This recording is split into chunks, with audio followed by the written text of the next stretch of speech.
નમસ્કાર મિત્રો, આજના વિડીયોમાં આપણે જાણીશું દ્વારકાધીશના મંદિર પર 52 ગજની ધજા શા માટે ચડાવવામાં આવે છે। તો મિત્રો, આપણા ગરવી ગુજરાતના પશ્ચિમ કિનારે સમુદ્ર જેના ચરણો પંખારે છે એવા ભગવાન દ્વારકાધીશના જગત મંદિરની 52 ગજની ધજા ગજ્જર ભૂમિની શાન વધારે છે। ભારતના પ્રસિદ્ધ 4 મઠમાંથી એક શારદા મઠ પણ દ્વારકામાં આવેલો છે। દ્વારકા નગરી એક સમયે ભગવાન શ્રી કૃષ્ણની રાજધાની પણ રહી ચૂકી છે। એ વખતના તેના વૈભવની કલ્પના કરવી જ અઘરી છે। પુરાણોમાં ઉલ્લેખ હોય એવી ગુજરાતની સૌથી પ્રાચીન રાજધાની દ્વારકા એટલે કે દ્વારકાવતીને માનવામાં આવે છે। મિત્રો, દ્વારકા મંદિરની વિશેષતા છે મંદિરના શિખર પર લાગેલી 52 ગજની ધજા। આ ધજા પાછળ અમુક એવી રોચક માહિતી છુપાયેલી છે જેના વિશે તમે કદાચ જ જાણતા હશો। શું તમને ખબર છે શા માટે 52 ગજની ધજા રાખવામાં આવી છે? તો ચાલો જાણીએ તેના પાછળ છુપાયેલા રોચક માહિતી અને તથ્યો વિશે। તો મિત્રો, જરાસંઘના ત્રાસથી ગોકુળને બચાવવા માટે શ્રી કૃષ્ણએ યાદવો સહિત સૌરાષ્ટ્ર તરફ પ્રસ્થાન કર્યું।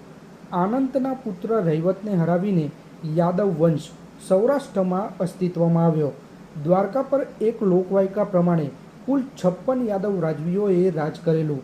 તેમાંથી 4 એટલે કે કૃષ્ણ, બલરામ, અનિરુદ્ધ અને પ્રદ્યુમન, આ 4 વિશે તો લગભગ આપણે જાણીએ જ છીએ। કૃષ્ણ અને બલરામનો ઉલ્લેખ તો આપણે બધાએ ક્યાંક ને ક્યાંક વાંચ્યો જ હશે।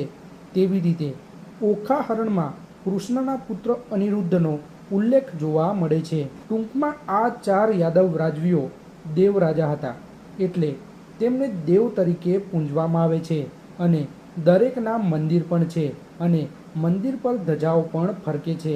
તો પછી બાકીના 52 રાજાઓનું શું? તો મિત્રો, તે જ 52 રાજવીઓને યાદ રાખવા માટે તેના પ્રતીક રૂપે દ્વારકાના જગત મંદિરમાં 52 ગજની ધજા ફરકે છે। આ વિશાળ ધજા અમુક કિલોમીટર દૂરથી પણ જોઈ શકાય છે। 1 ગજ એટલે કે 3 ફૂટ અર્થાત 91.44 સેન્ટીમીટરની આ ધજા આવેલી છે। તમને કદાચ ખ્યાલ હશે કે દ્વારકાધીશ મંદિરમાં દિવસમાં 5 વખત ધજા બદલવામાં આવે છે અને તેનો અધિકાર માત્ર અબોટી બ્રાહ્મણ પાસે જ છે। દ્વારકાના જગત મંદિરની ધજા સપ્તરંગની છે, જે મેઘધનુષ્યના 7 રંગોને શ્લોકરૂપી દર્શાવે છે અને આ ધજા પર સૂર્ય અને ચંદ્રની આકૃતિ પણ બનેલી હોય છે, જે દર્શાવે છે કે જ્યાં સુધી સૂર્ય અને ચંદ્રનું અસ્તિત્વ રહેશે ત્યાં સુધી ભગવાન શ્રી કૃષ્ણનો આ મંદિરમાં વાસ રહેશે। મિત્રો, દરરોજ હજારો અને લાખોની સંખ્યામાં ભક્તો આ મંદિરમાં ભગવાન દ્વારકાધીશના દર્શન કરવા માટે આવે છે અને ભગવાન દરેકની મનોકામનાઓ પણ પૂર્ણ કરે છે। તો મિત્રો, તમને આ વિડીયો પસંદ આવ્યો હોય તો લાઈક, શેર અને અમારી ચેનલને સબસ્ક્રાઈબ જરૂર કરજો।